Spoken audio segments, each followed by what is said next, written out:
Hello, good evening and welcome to News Tonight here on GHOne Television. I'm Bernice, Abu-Baidoo, Lansah. Coming up in our headlines, NPP charges Electoral Commission to reverse declarations made in contested constituencies.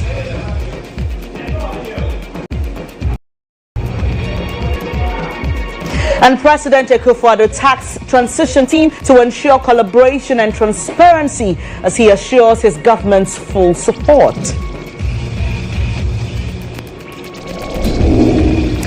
And in business, President Akufo-Addo announces Ghana's economy grows by 7.2% in third quarter of 2024, despite significant contradictions in the cocoa and fishing subsectors. We'll be having some analysis on that. And in sports, Saudi Arabia named as hosts for the Men's Football World Cup in 2034. Meanwhile, Spain, Portugal and Morocco will be joint hosts for 2030.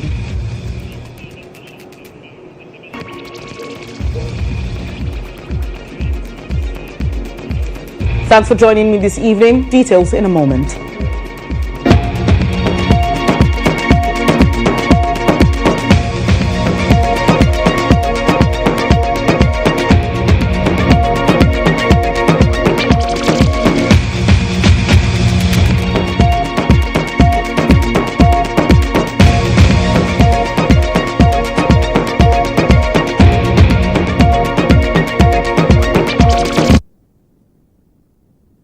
This is News Tonight. The details now. The NPP is asking the Electoral Commission to reverse what it refers to as illegal declarations made in contested constituencies.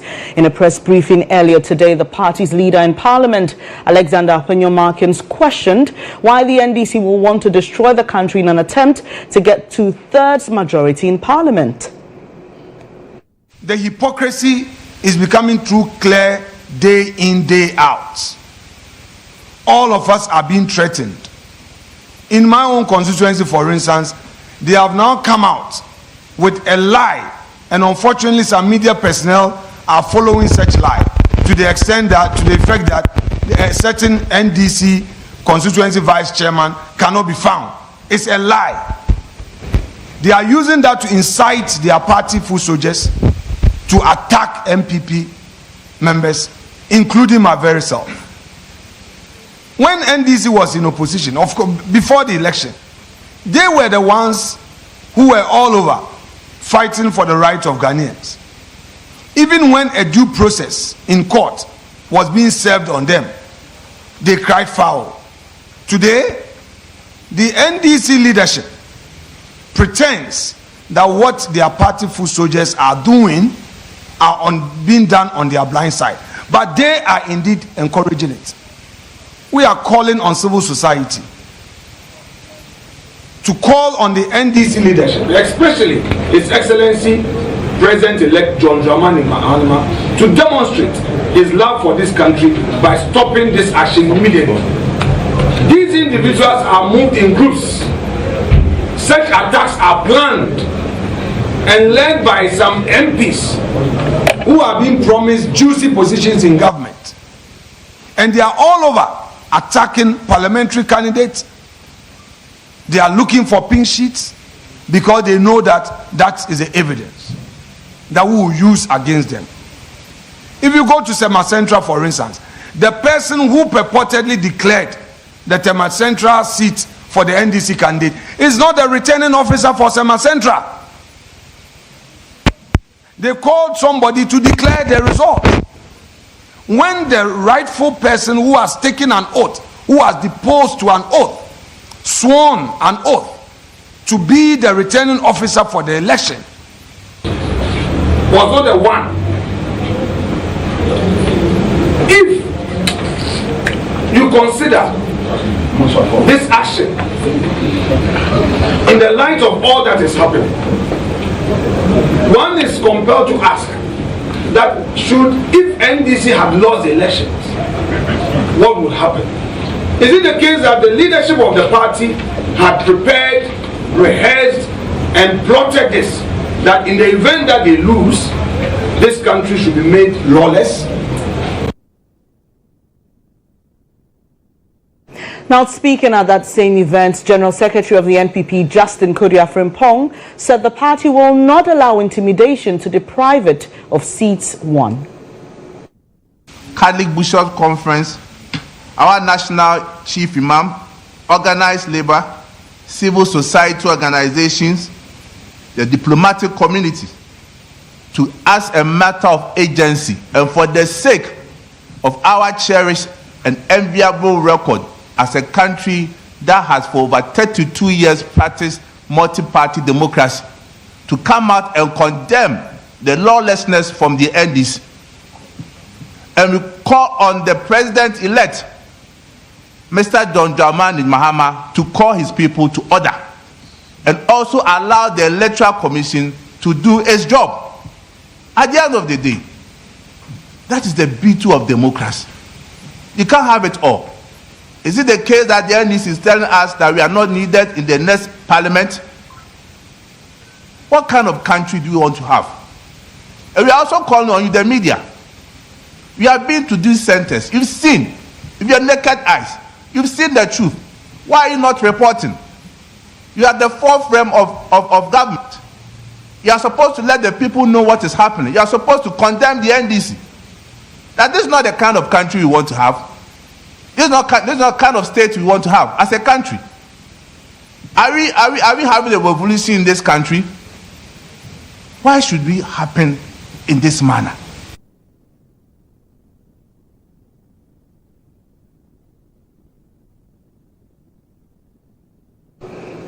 Meanwhile, the National Election Security Task Force has intensified efforts to address post-election violence. 115 people have been arrested so far. This is News Tonight on GHOne television. Now, President Akufo-Addo has assured of his government's full support and commitment in ensuring a smooth transition process. Speaking at the inauguration of the 2024 Joint Transition Team, the president tasked it to collaborate and work in transparency.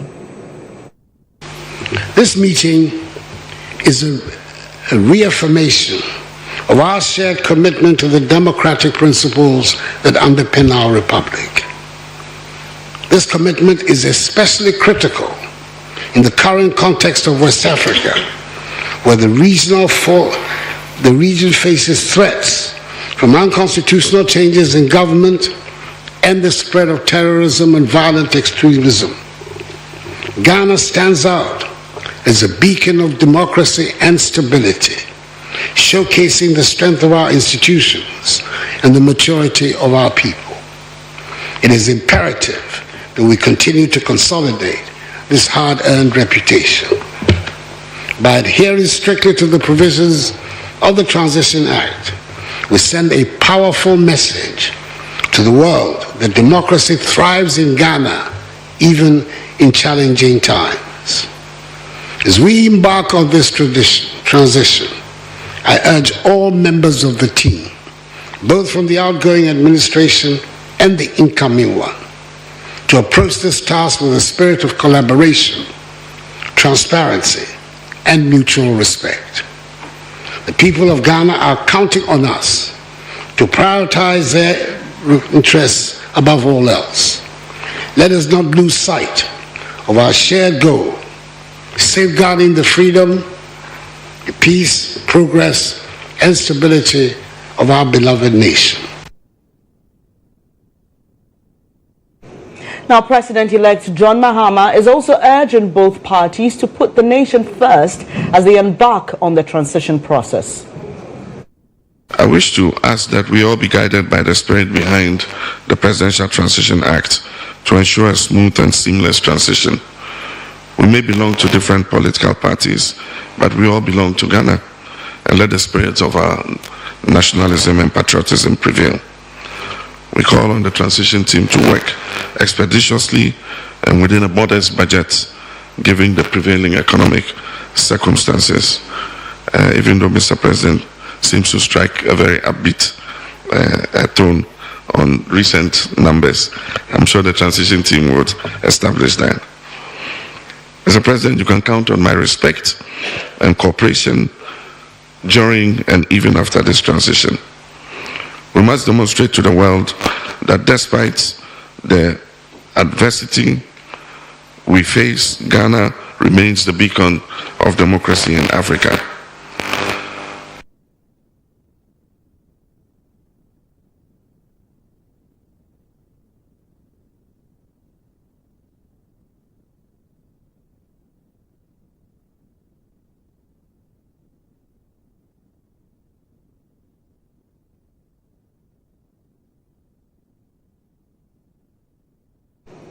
We'll be back to tell you more stories right after this.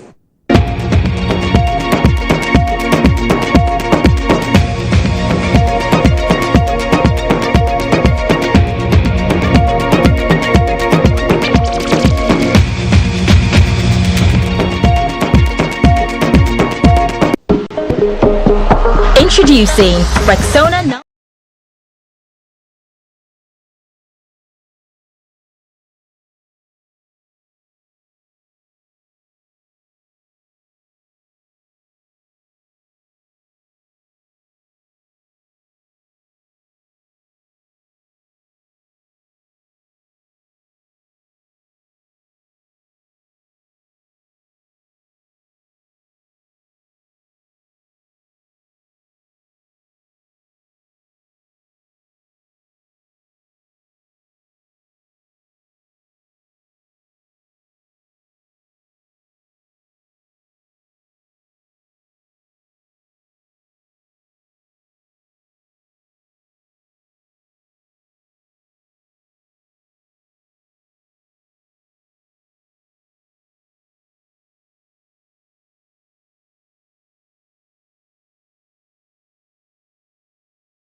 Grateful that you could stay here on News Tonight with me, Bernice, Abu-Baidoo, Lansah. And just by way of reminding you of stories gone by, the NPP has been charging the Electoral Commission to reverse declarations made in contested constituencies. We've also been hearing a charge from them for President John Dramani Mahama to call his supporters to order. Last night, we spoke to the Deputy General Secretary of the party, the NDC, who believes that some imposters are taking advantage of the situation to foment trouble. The IGP, for a show of responsibility and their quick response to our call, the CDS who have brought enough men, enough military men to offer us protection, we are very grateful. We want to make a further call to the CDS and the IGP. As the law mandates, it is one of their core responsibility to ensure that lives and properties are protected. From today, the EC has spoken, and the message of the EC is that they need a security platform to be able to declare the results. The narrative from the EC is that we need a security platform to pronounce on the results and to declare the due winners of various constituencies, i.e. in Sawama, Dreji, Akwetia, Suhum, and then of course Fantia Kwanov. Let me appeal to the outgoing president, His Excellency Nana Addo Akufo-Addo. We know he has set in motion a transition process. As a matter of course, we want to appeal to the president. And mind you, he's still the president. Yes, it is. He who comes to equity must come with clean hands. So the transition process should be halted. His Excellency Nana Addo Akufo-Addo should halt the transition process. And John Dramani Mahama, President-elect, must show same equity, must speak to his people, and we must ensure that all the other outstanding seats are declared duly by the EC before the transition process goes on.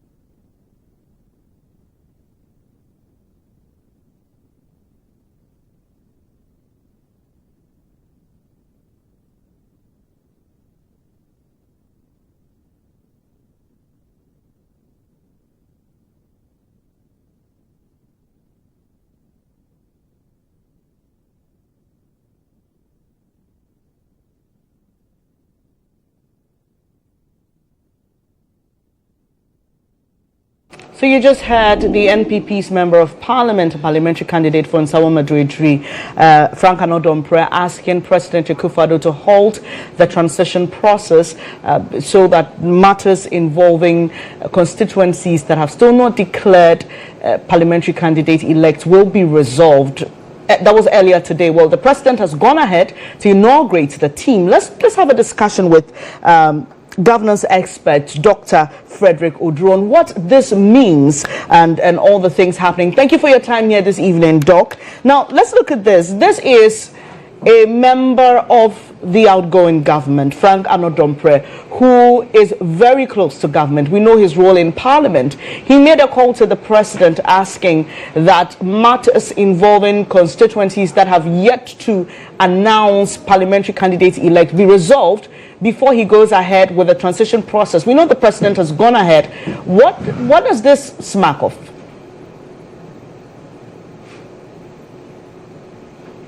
Hello, Doc? Hello, Doc?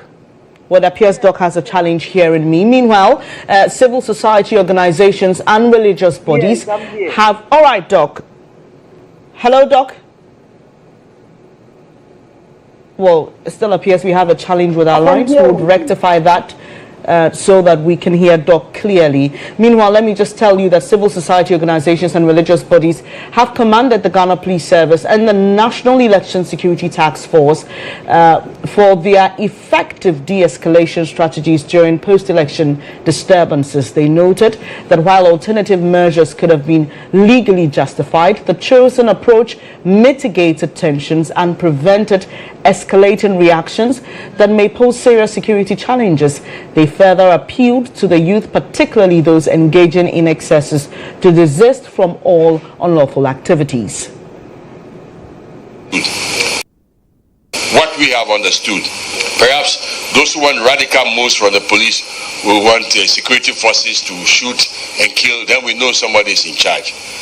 But you have decided that that will not be a tactic.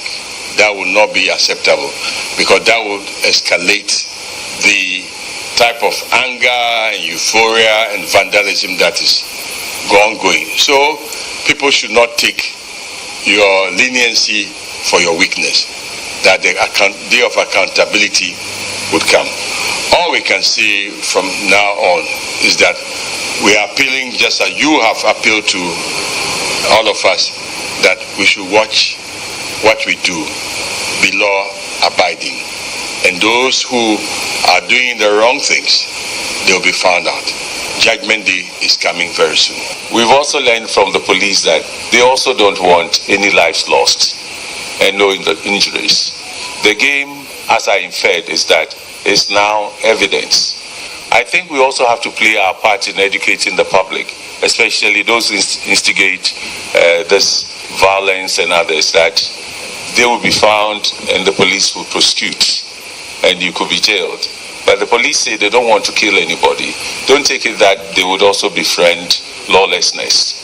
So this is the message we have. We are entering a new phase of our democratization where the rule of law will be stronger. And let's not see how things have done in the past. There is space for it. It's imperative for us to understand that there are processes in accomplishing everything. So it's important that we wait patiently for transition to be over, and then we follow the due processes that the new government will put in place. All governments, or pre-election, everybody told us what they're going to do about jobs. And I believe that once handing over is done, we'll all do our best to hold everybody accountable. And we are convinced that their assessment of the case and their treatment of it is what is useful and very helpful for the Ghanaian populace at this time, that the police is in charge. And for me, I want to reiterate that the police is in charge, and even if it appears that they are not using the necessary force, it is strategic. They would rather appear weak than to cause mayhem, and I think that is what we want to stay with.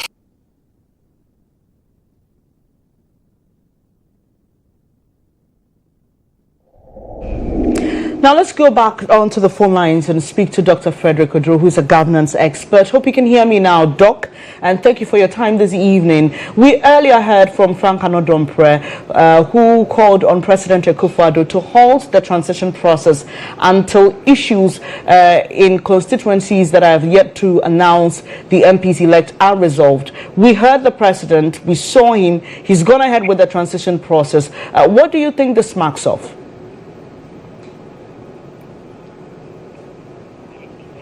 Well, apologies, we have a challenge with that line there. Meanwhile, amid growing frustration and doubts over legal electoral justice, supporters of the NDC in Asin North have taken drastic action. The aggrieved group has invoked curses on the Electoral Commission following the declaration of John Intim-Fojo of the NPP as MP-elect. The supporters allege election rigging and claim their candidate, Joseph Kofi Baidoo, won the election. Accusations of bias and irregularities are now fueling tensions in the constituency. There's more in the following report.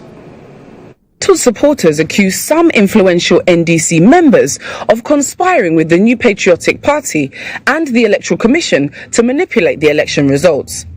Allegations have surfaced that certain NDC leaders openly campaigned against their party's candidate, deepening suspicions of betrayal. In a dramatic show of defiance, the supporters, led by Chief Priestess Nanaya, performed a ritual at the Esupeni River. Using schnapps and eggs, they invoked curses, calling for dire consequences, including death in car accidents and blindness, for those they believe orchestrated the alleged rigging.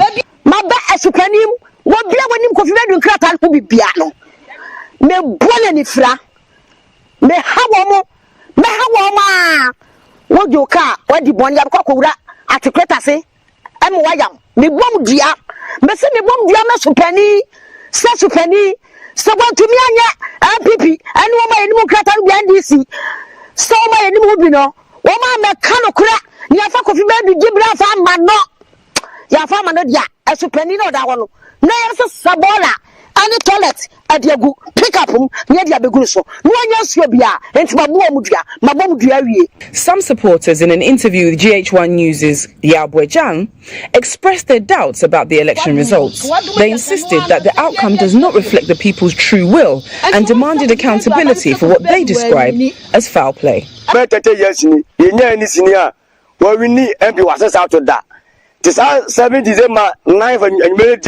Me may dia na me ko form e dia aviare kwache ya na ya nsusu ya kwache nti for gwini say we ni we dia ya ntia se because you can say about to yenum light to krobia so and trese ya ka ba na we if you tell to modum light from ase la mai be se ko yi kruwa modum light ya ntia se ntia ya easy for no omanya aduma ni ye sisi amukọ wan ba ya na mo be ka che se ntim fojo e na de afa ba na me de ntiase bi eni ba bi a me de beti ase se no kwese ntim fojo e na afa ba no na so wanwie mu a ne ho son nemum se na na spani wa ha sei na so no kasa gidi se aba no se nye ntim fojo na wi ni e no wa hye no ho kutupa na se waye kata hye bi ana nyansa krono bi na omfa so dia aye de ade abana fi ensem dia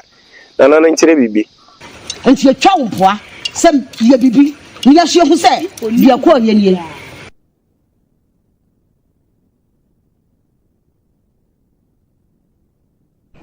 Away from election-related news, 4 persons have been arrested in Ewutu Senior West in the Central Region for their alleged involvement in a theft of materials related to government's Agenda 111 project.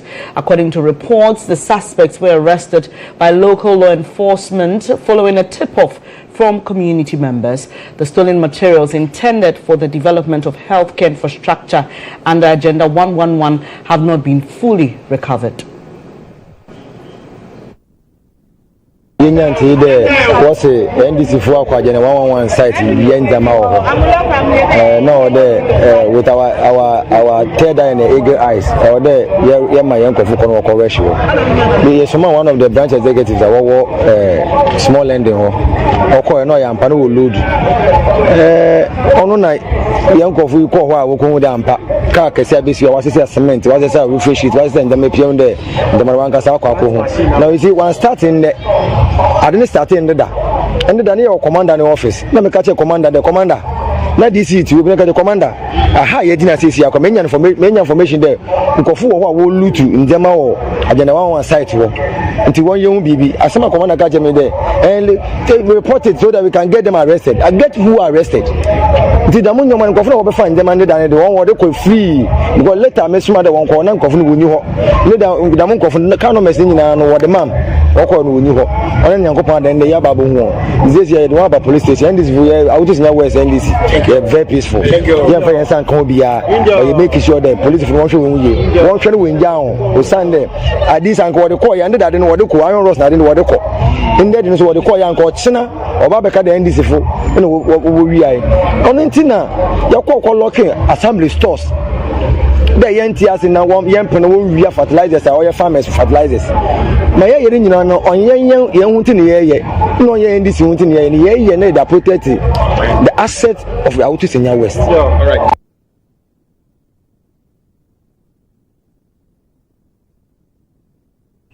Still watching News Tonight here on GHOne Television with me, Bernice, Abu-Baidoo, Lansah. Let's now speak to political scientist Ni Amate on issues happening with regards to the transition process and calls for President Akufo-Addo to halt it until issues in contested constituencies are resolved. Thank you for your time this evening. And so we've seen the president inaugurate the team. There are still some constituencies that are yet to have MPs elect declared. Do you agree with those who say that the president must halt the process until that is resolved? No, I don't think so. Remember, we have dates surrounding everything we do. Once we have a date that the new government will take the reins of the governance of this country, I don't think there's a need for us to wait. After all, we just have about 9, and the EC has declared the winner of the elections. And so I think we can go on whilst we try to resolve those other issues. Right. We also heard from the NPP asking the Electoral Commission to reverse declarations in some constituencies. They believe that those declarations were made out of the confines of the law. And we know that there are still some constituencies outstanding. What is your general assessment of how these pockets of violence in various constituencies have been handled? Well, I think the security hasn't done well enough. Look, when you find hoodlums and you find thugs and you find criminals, you don't negotiate with them. When I see the police trying to negotiate with the criminals and those hoodlums, I feel very sad.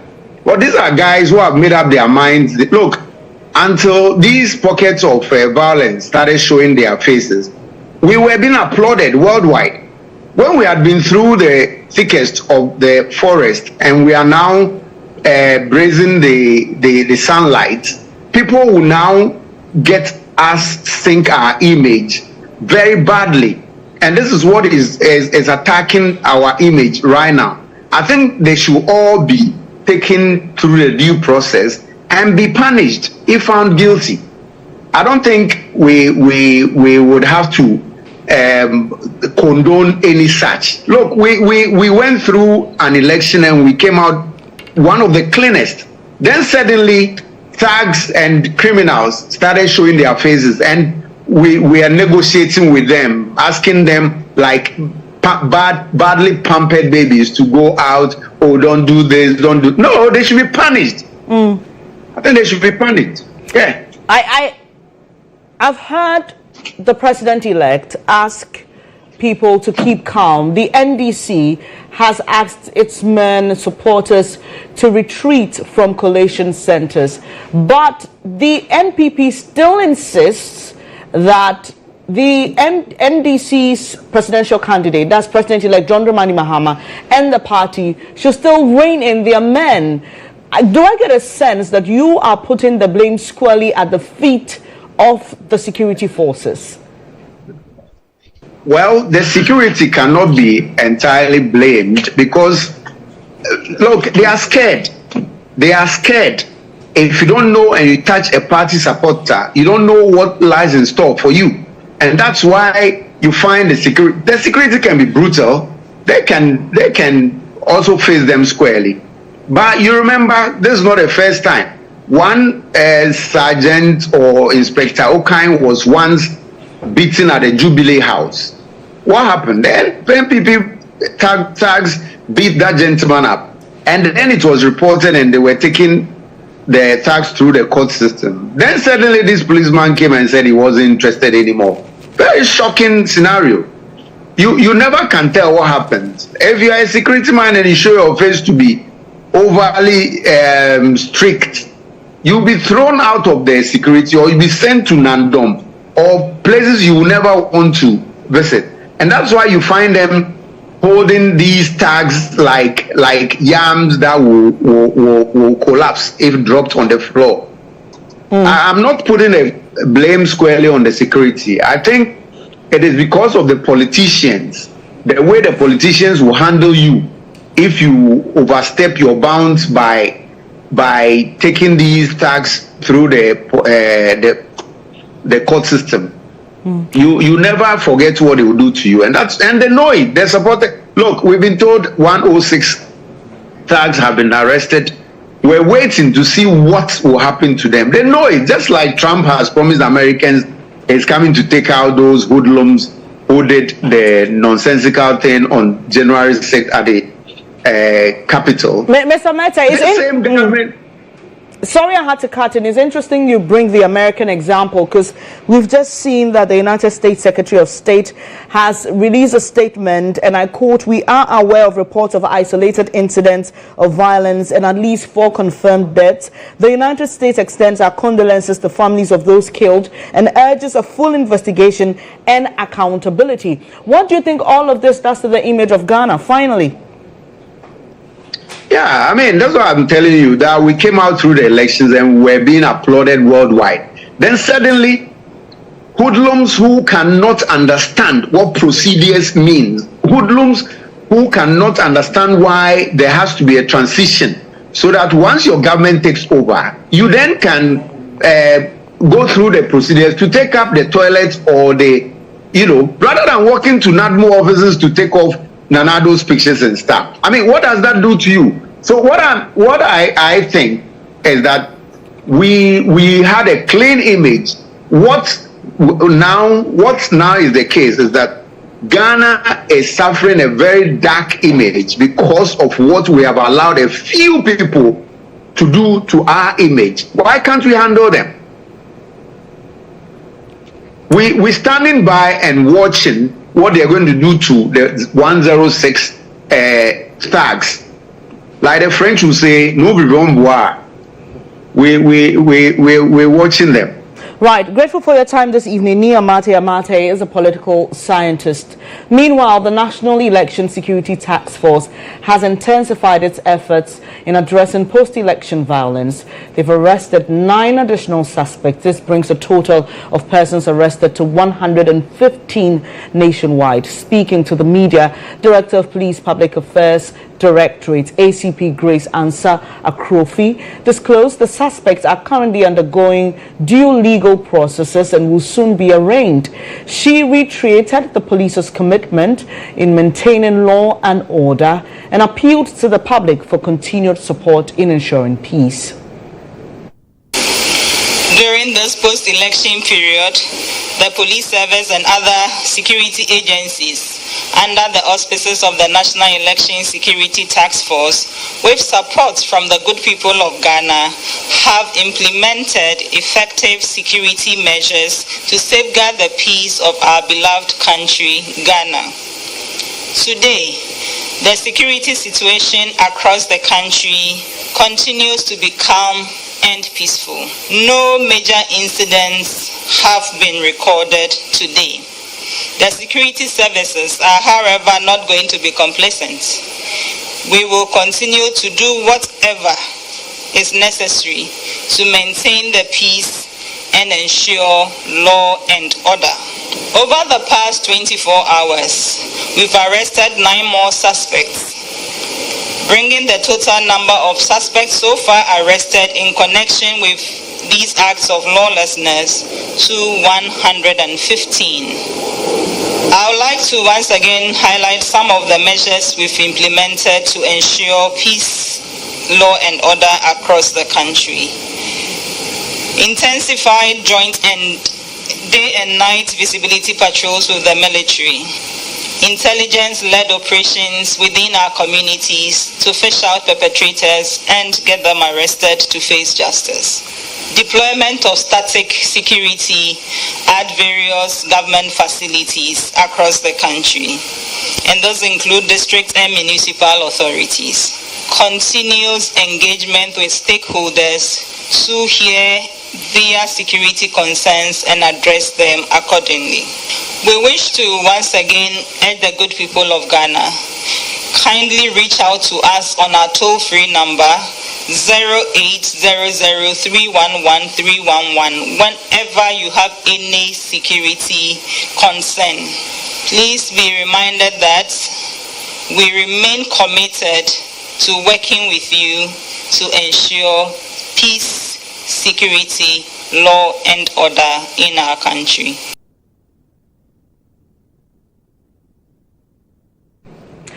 Away from election violence, a water crisis looms in the Ashanti region as staff of the Ghana Water Company Limited have threatened to shut down operations in 48 hours. This is to protest what they call illegal encroachment on official residential facilities. The 48-hour ultimatum is in connection with the demolition of the walls of 2 official bungalows occupied by directors of the company and a subsequent demolition of the boys' quarters attached to one of the official bungalows. Here is the Vice Chairman for the Ashanti Divisional Union of the company, Emmanuel Okputi-Kobia. We are here to sound a note of caution to Madam Rose Hamilton and anybody that is related to her, their sign, and the political, faceless politicians that are supporting her, that we shall not relent, that we will not give in, that this property will remain the property of Ghana Water Company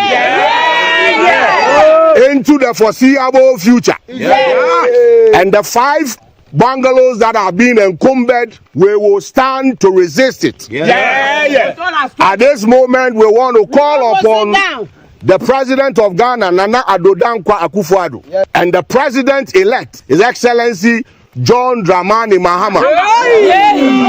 We also want to plead with His Royal Majesty, the Otumfuo, the Ashantihini, to rise to the occasion to have this plunder stopped, because we are determined as a union that nothing will stop us from protecting these bungalows and assets of ours. On this note, we want to call on the police to institute an investigation into the activities of Madam Rose Hamilton and her contractors. We also want to sound a note that if the bungalows, the walls that have been pulled down are not put up again, within 48 hours. 48 hours. If the walls and the broken down properties are not restored, we shall shut down our operations in the Ashanti region.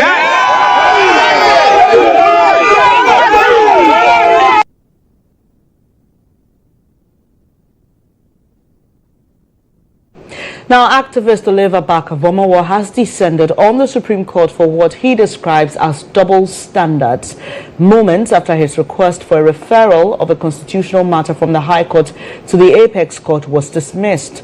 Mr. Vormawor wanted a ruling of the High Court on May 27, 2024 quashed when he sought for his treason felony trial to be put on hold for the Supreme Court to interpret Article 3.3 of the 1992 Constitution and Section 183 of Act 29. But the Supreme Court panel of 5 has, by a majority for 1 decision, dismissed his request, saying the High Court was right not to refer the matter to the Supreme Court. I think that one of the biggest challenges we've continuously had in this line of cases, particularly that involve me, is that we are constantly seeing how a great deal of artificial reasoning and sophistry is applied anytime a matter involving me comes up. Not too long ago, the Supreme Court held that the Speaker of Parliament, who was under no constitutional obligation to refer a matter that comes before it to the Supreme Court, decided that when an issue arises before Parliament, which involves rival interpretations of the Supreme Court, before Parliament, the matter should be referred to the Supreme Court. In our case, we have challenged the constitutionality of the charges that are pending before me. A High Court refused, even though it is an constitutional obligation, to refer that issue to the Supreme Court. So we've come before the Supreme Court asking that decision be quashed and they take up the matter consistent with the way in which it has disposed itself in all cases involving the NDC. Well, today the Supreme Court has decided to reverse its own reasoning on this previous matter and decided that the High Court was right, that even though it has no jurisdiction to interpret the Constitution, to have interpreted the Constitution and refused to refer the matter. I think the only redeeming factor in this matter is that today Justice Kulendi has dissented, and that we are waiting to see what the dissent is. We saw in the same NDC matter that the dissent, at the end of the day, was more powerful than the decision of the majority, and that in normal times, when a court has been set back of the normal operation of its reasoning, and I refuse to say impartiality, that maybe the correct way of the law would prevail once and for all. This is News Tonight here on GHOne Television with me, Bernice, Abu-Baidoo, Lansah. We've got business news updates right after this.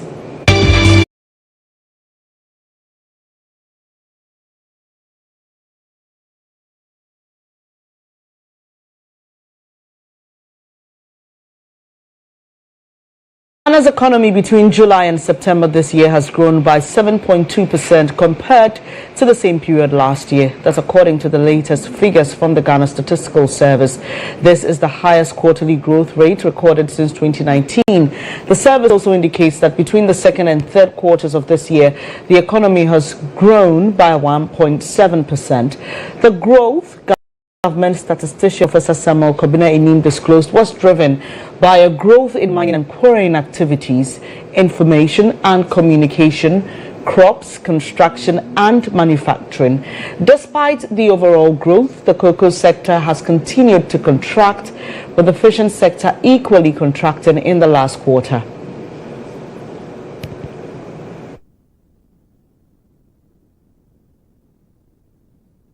See that Ghana's economy has surpassed the growth rate before the COVID levels, as before the COVID levels between the third quarter of 2019 and the first quarter of 2020, the economy grew between 4.8% and 5.2%. Hence, with the current growth rate of 7.2%, the current growth rate of the economy surpasses the growth rate that we're recording pre the COVID-19 levels, indicating a recovery ahead of the COVID-19 pandemic. We look at the GDP growth rate from a sectoral point of view using GDP at basic prices. With GDP at basic prices, the economy in the third quarter of 2024 stood at 247.8 billion Ghana cedis, and sectorally, we saw the services sector receiving the dominant share of 42.9%, representing 106.2 billion Ghana cedis, followed by the industry sector contributing 80.8 billion Ghana cedis out of the 247.8 billion Ghana cedis, representing 32.6%, and the agricultural sector contributed a quarter of the overall GDP at basic prices, specifically 24.5%, representing 60.7 billion Ghana cedis for the third quarter of 2024. We look at the growth rate in the third quarter of 2024 and compare it with the average over a 10-year period, specifically from the first quarter of 2014 to the current period. This is looked at from the perspective of overall GDP, that is oil GDP, and discounting the oil GDP, looking at it also from the non-oil GDP perspective. From both the oil GDP and the non-oil GDP relative to the average over the period, with the current growth rate of 7.2%, it surpasses the average for the period, which is 4.3% averagely from the first quarter of 2014 to the third quarter of 2024.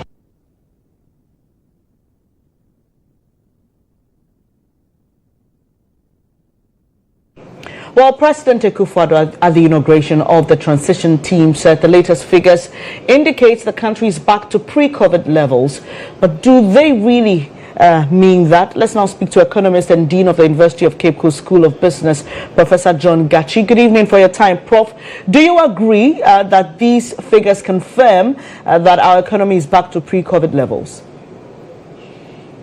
No, I do agree that the growth figures are picking up, but I do not agree that the economy is back to pre-COVID level.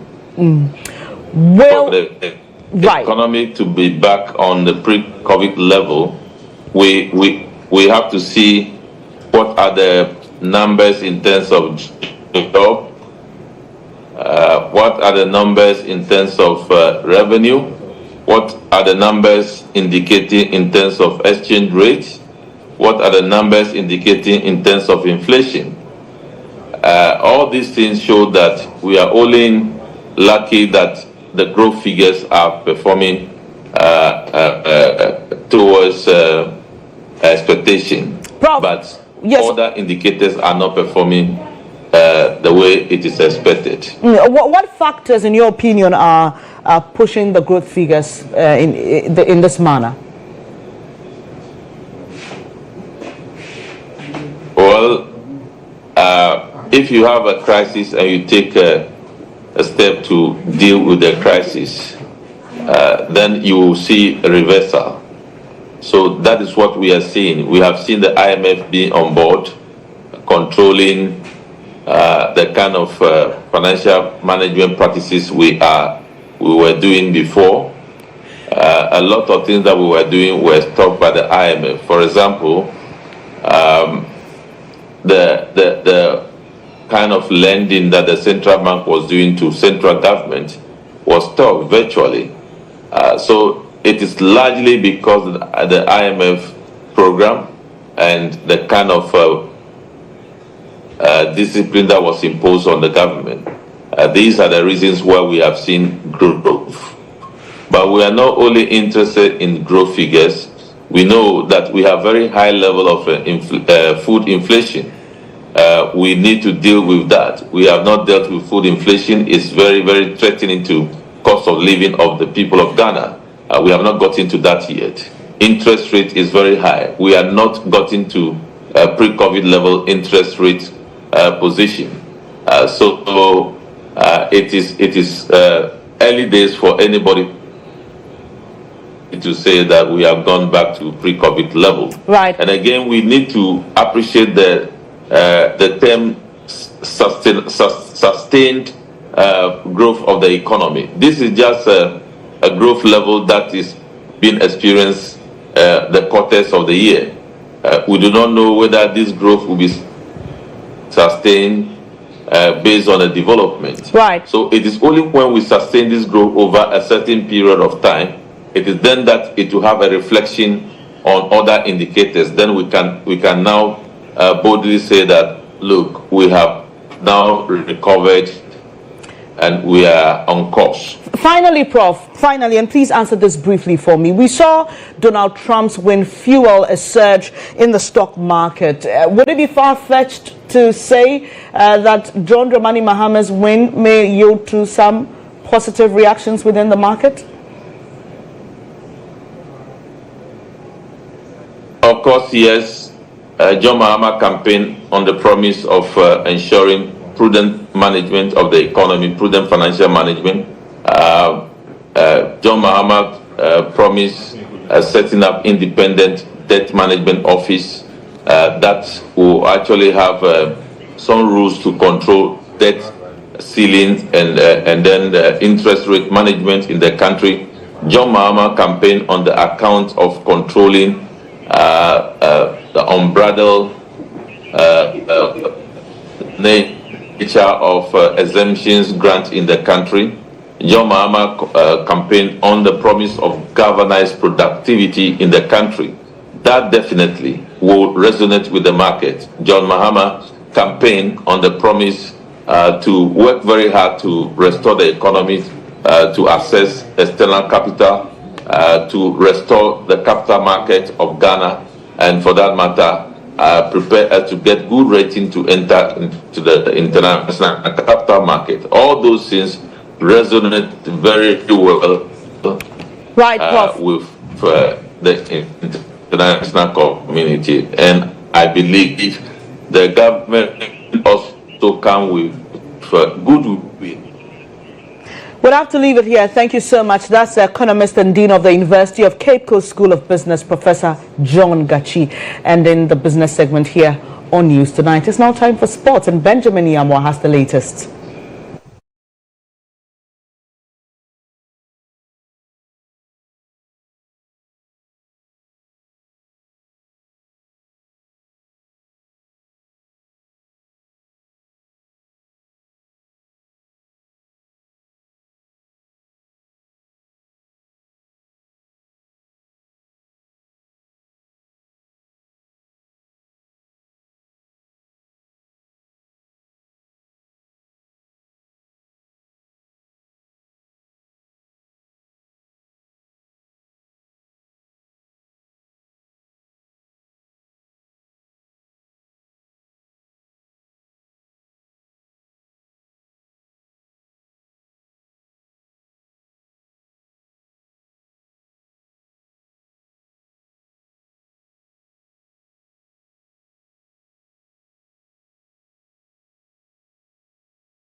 Now you welcome on to sports. We begin with the news from the Porcupine Warriors. Sokoto have re-signed their former striker Kwame Poku from his club out there in North Africa. Now he's back. He played for them some few years ago. He was a goal king in the Ghana Premier League, and Kwame Poku, we are told, has been re-signed again for a 2-year contract with the Porcupine Warriors, re-signing from the club he played for some seasons ago. So Kwame Poku, as you can see, he's joined the Warriors again after returning from his foray in North Africa, how he played in Algeria for some years.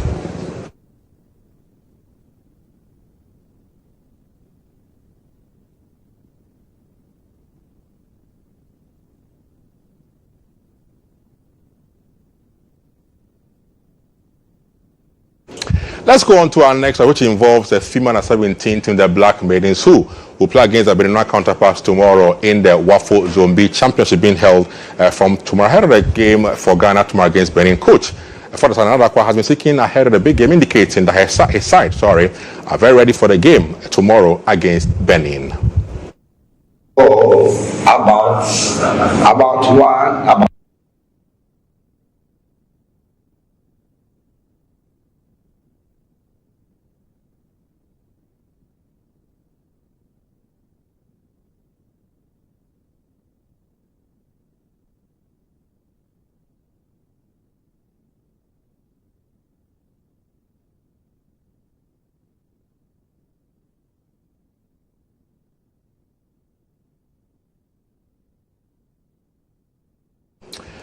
And to wrap it up in sports, now Saudi Arabia have been named as the host of the World Cup in 2024 after FIFA President Gianni Infantino confirmed today that Saudi Arabia will host the World Cup in that year. Before that, though, in 2030, it will be hosted by Spain, Portugal, and Morocco. And now, officially confirm that the hosts of the FIFA World Cup 2030 will be Morocco, Portugal and Spain. Mabruk, felicitación, parabéns, felicidades.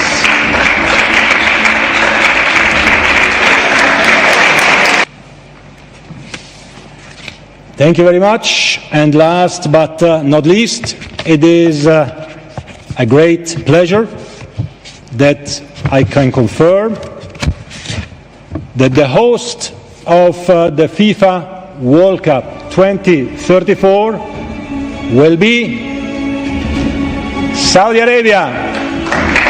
Mabruk, Mabruk to our friends in Riyadh. Mabruk to everyone.